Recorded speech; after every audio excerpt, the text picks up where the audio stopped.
High friends, আমি Shovan. Welcome to my YouTube channel. এখন আমি পদাতিক মুভি ট্রেলার রিভিউ দেব, যেই মুভি ট্রেলারটা গতকাল মানে 4 আগস্ট 2024 বেরিয়ে গেছে। আমি যদি ডিউরেশনের কথা বলি, 2 মিনিট 58 সেকেন্ড এই মুভি ট্রেলার, এবং এই ট্রেলারটাকে যেভাবে দেখানো হয়েছে এক কথায় অসাধারণ। সৃজিত মুখার্জি ডিরেক্টেড বাই, এবং তিনি খুব ভালো মতো জানেন যে একটা ট্রেলারকে কি করে বানাতে হয়। এর আগে সৃজিত মুখার্জির যত মুভি বেরিয়েছে, একটা জিনিস আপনি খেয়াল করে দেখবেন, প্রত্যেকটা মুভির ট্রেলার কিন্তু একটা মুভি ট্রেলার একটা থেকে ভালো। কারণ ট্রেলারটা দেখে কিন্তু মানুষ হলে দেখতে যায়, এবং এই মুভিটার কিন্তু একটা বাজ রয়েছে। এবং 15 আগস্ট 2024 এই মুভিটার কিন্তু রিলিজ করতে চলেছে, এবং অনেকগুলো মুভি কিন্তু 15 আগস্ট রিলিজ হবে। সেই মুভিগুলোর সাথে কিন্তু পদাতিক মুভিটাকে কম্পিট করতে হবে। এবং এখানে মৃণাল সেনের ভূমিকা অভিনয় করেছে বাংলাদেশের প্রখ্যাত অভিনেতা চঞ্চল চৌধুরী। তাকে দেখতে দুর্দান্ত লেগেছে। তাকে এখানে দুটো লুক রয়েছে তার। এমনি একটা নর্মাল একটা মানে এমনি মাঝবয়সী একটা লুক, এবং বৃদ্ধকালের দুটো লুকই দুর্দান্ত। এবং কম বয়সী মৃণাল সেনের ভূমিকায় যিনি অভিনয় করেছেন, মানে যেখানে ট্রেলারে একটুখানি দেখানো গেছে, সেটাও খুব ভালো। খুব সম্ভবত কোরক সামন্তকে হয়তো বা মোস্ট প্রবলি দেখা গেছে ওই পার্টিকুলার এই ক্যারেক্টারটায়। তো আমার কিন্তু দুর্দান্ত লেগেছে, এবং এখানে অনেক জিনিস দেখানো হয়েছে। রবি ঠাকুরের মৃত্যু, সেই জিনিসটাকে দেখানো হয়েছে। এবং পথের পাঁচালী থেকে যে অস্কার পেয়েছি সত্যজিৎ রায়কে দেখানো হয়েছে, এবং সত্যজিৎ রায়ের ভূমিকায় জিতু কামালকে কিন্তু একটু সময়ের জন্য দেখানো হয়েছে। এবং সত্যজিৎ রায় তার যে স্বর্ণযুগ যে যাচ্ছে 1955, সেই সময়টা, সেই পিরিয়ডটাকে দেখানো হয়েছে। এবং সব থেকে বড় কথা হলো এই ট্রেলারটাকে কিন্তু মনোক্রমে রাখা হয়েছে। কিন্তু একটা জিনিস খেয়াল করে দেখবেন, 3-4টে শর্টে সেখানে কিন্তু কালার রয়েছে। এখানে মিউজিক ইন্দ্রদীপ দাশগুপ্তর অসাধারণ মিউজিক। প্রথমে যে একটা গান হয় এবং শেষে যে গান হয়, দুটো গানের কিন্তু দুটো মিনিং রয়েছে। যখন বৃদ্ধ বয়সে যখন দেখবেন যে একটা ড্রয়িং রুম থেকে দরজা খুলে যখন সে যাচ্ছে, মৃণাল সেন যখন যাচ্ছে, সেই সিনটা, এবং সিনেমায় কিন্তু এমনি একটা রিয়েলিস্টিক ভাব থাকে, আর একটা ভাব থাকে মায়া, ইলিউশন, সেই জিনিসটার যে কম্বিনেশন হয়, সেইটা কিন্তু একটা দৃশ্যে সৃজিত মুখোপাধ্যায় যেভাবে দেখিয়েছেন, সেটা কিন্তু এক কথা অসাধারণ। কোথাও গিয়ে কিন্তু মনে হচ্ছে যে এই যে মৃণাল সেন, তার যে একদম মানে শেষ বয়সের যে তার হয়তো অনেক একটা স্মৃতিচারণা হয়তো বা এখানে কিছু সময়ের জন্য দেখানো হবে। এবং সে সে দরজাটা খুলে যাচ্ছে, আস্তে আস্তে হাঁটছে, সে পুরোনো দিনের থাম ধরছে, এবং একটা জায়গায় নকশা করা রয়েছে, সেই জায়গাটা দেখছে। যেভাবে ট্রেলারটাকে সাজানো হয়েছে খুব ভালো লাগছে। এবং বন্দে মাতরম, সেই সময়টা, সেই পিরিয়ডটাকেও কিন্তু একটু সময়ের জন্য দেখানো হয়েছে। এবং যেভাবে ট্রেলারটাকে কাট করা হয়েছে, এডিট করা হয়েছে, এক কথা অসাধারণ। ভিএফএক্স এর কাজ খুব ভালো। এখানে কস্টিউম ডিজাইন করেছে হলো সর্বাণী দাস, যার কাজ আমার খুব ভালো লেগেছে। কস্টিউম কিন্তু এক মুভির কিন্তু একটা পার্ট, সেই পার্টটা কিন্তু অনেক অনেক ভালো হওয়া দরকার। সেই পার্টটা তো অবশ্যই ভালো। আর্টের দায়িত্বে রয়েছে তন্ময় চক্রবর্তী, যেটা একদমই আমার দুর্দান্ত লেগেছে। দুর্দান্ত দুর্দান্ত বললে হয়তো কম বলা হবে। এবং সাউন্ডের কাজে রয়েছে দিব্য যেভাবে এখানে সাউন্ডের কাজটা করেছে অসাধারণ। এবং কালার প্যালেটের দায়িত্বে রয়েছে হলো তথাগত ঘোষ। এই ডিপার্টমেন্টগুলো ভালো না হলে কিন্তু একটা মুভি, সেই মুভিটা কিন্তু ভালো হয় না। শুধু স্টোরি, স্ক্রিন প্লে এবং ডিরেকশন, এই তিনটে দিয়ে কিন্তু একটা মুভিকে আপনারা বিচার কখনোই করবেন না। এই পার্টগুলো নিয়ে কিন্তু কথা বলা দরকার, এবং এই পার্টগুলো নিয়ে আমি কিন্তু অ্যাটলিস্ট কথা বলার চেষ্টা করি। কারণ দেখুন, কাস্ট অ্যান্ড ক্রু, এই কাস্টের কিন্তু কারা কারা রয়েছে আপনারা তো নিশ্চয়ই জানেন। এবং এখানে মৃণাল সেনের ওয়াইফের ভূমিকা মনামী ঘোষ তিনি অভিনয় করেছে। এবং এখানে একটা মৃণাল সেন বলছে যে কিছুতেই আমি আপোষ করব না। কোথাও গিয়ে আবার সে আবার বলছে যে সিনেমা করার থেকে আমার হয়তো বা আমি যখন যদি মেডিকেল রিপ্রেজেন্টেটিভ হতাম তাহলে ভালো হতো। কিন্তু মনামী ঘোষ তার ক্যারেক্টারটা বলছে, না কমরেড, তুমি যেটা ভালো মনে করবে সেটাই করবে।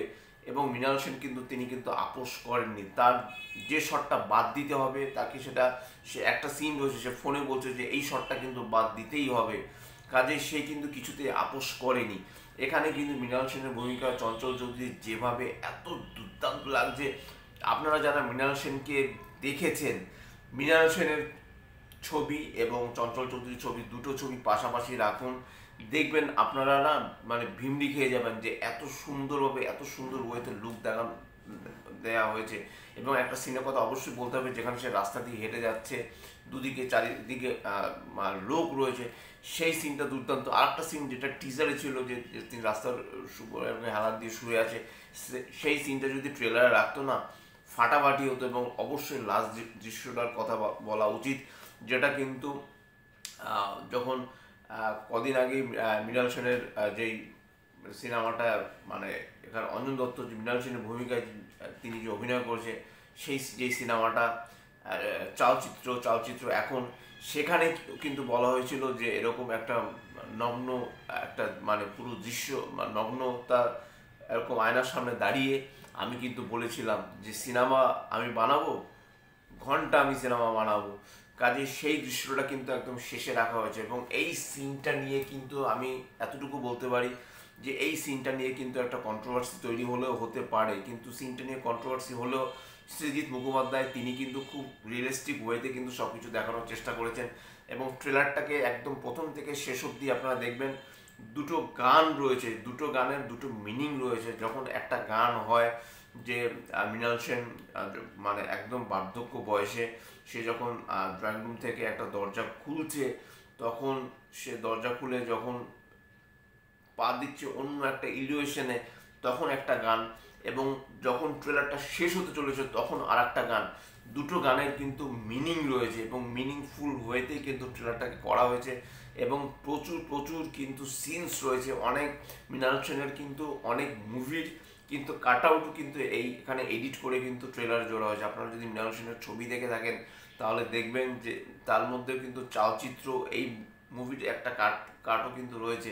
বেশ কিছু মুভির কিন্তু কাট আউট কিন্তু এই ট্রেলারের মধ্যে কিন্তু রয়েছে।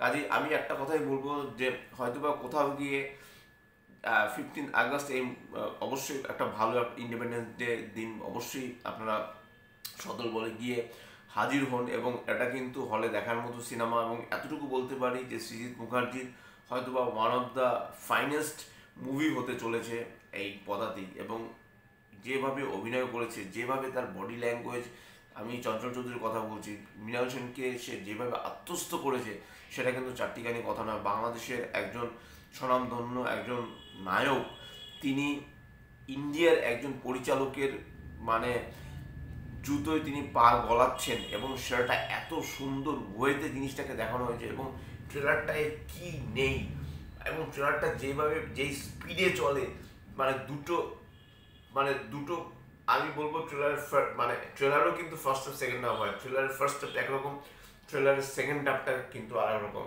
যেভাবে ট্রেলারটাকে সাজানো হয়েছে, এক কথায় অসাধারণ। আমার কিন্তু দুর্দান্ত লেগেছে। মনামি ঘোষকে যতটুকু সময় দেখলাম দুর্দান্ত, জিতু কামালকে একটু সময়ের জন্য দেখলাম দুর্দান্ত। আমার একজন ফেলো ইউটিউবার সে আবার বলছে হয়তো বা এটার একটা মানে ইউনিভার্স তৈরি হতে পারে, হয়তো বা অপরাজিতের সাথে পদাতিকের এরকম একটা কম্বিনেশনও হয়তো এখানে কোথাও গিয়ে দেখানো হতে পারে। কারণ যেহেতু জিতু কামালকে একটু সময়ের জন্য দেখানো হয়েছে, জাস্ট কয়েক সেকেন্ডের জন্য। তো যাই হোক, সব মিলে কিন্তু আমার পদাতিকের ট্রেলার দুর্দান্ত লেগেছে। আপনাদের কেমন লেগেছে নিশ্চয়ই আমাকে কমেন্ট বক্সে লিখে জানান। আর যদি আমার এই চ্যানেলটা ভালো লেগে থাকে, লাইক, শেয়ার, কমেন্ট এবং সাবস্ক্রাইব করতে ভুলবেন আমার চ্যানেলকে। ইনস্টাগ্রাম লিঙ্ক, ফেসবুকের লিঙ্ক এবং ইউটিউবের লিঙ্ক আমার ডিসক্রিপশন বক্সে দিয়ে দেওয়া রয়েছে, সেখান থেকেও আপনারা আমাকে কানেক্ট করতে পারেন। এবং অবশ্যই পদাতিকের ট্রেলারটা দেখুন, আমি ডিসক্রিপশন বক্সে দিয়ে দিচ্ছি। এবং ফ্রেন্ডস কমিউনিকেশন, তাদের কিন্তু 10 ইয়ার্স হয়েছে, তারাও কিন্তু অপরাজিত মুভির কিন্তু তারা কিন্তু প্রডিউসার ছিল। কাজে এখানেও কিন্তু পদাতিক মুভির প্রডিউসারে কিন্তু তারাই। অতএব বুঝতেই পারছেন একটা কোলাবোরেট ওয়েতে কিন্তু জিনিসটা এগোচ্ছে।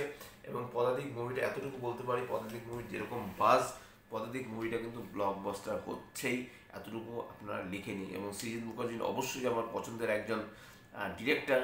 আশা করব পদাতিক মুভিটা ডিরেকশনের পর মুভিটা যখন যারা দেখবে, দেখে এমন কোনো দর্শক থাকবে না যে দর্শকটা হাততালি না দিয়ে হল থেকে বেরোবেন। Till then, stay tuned, tata.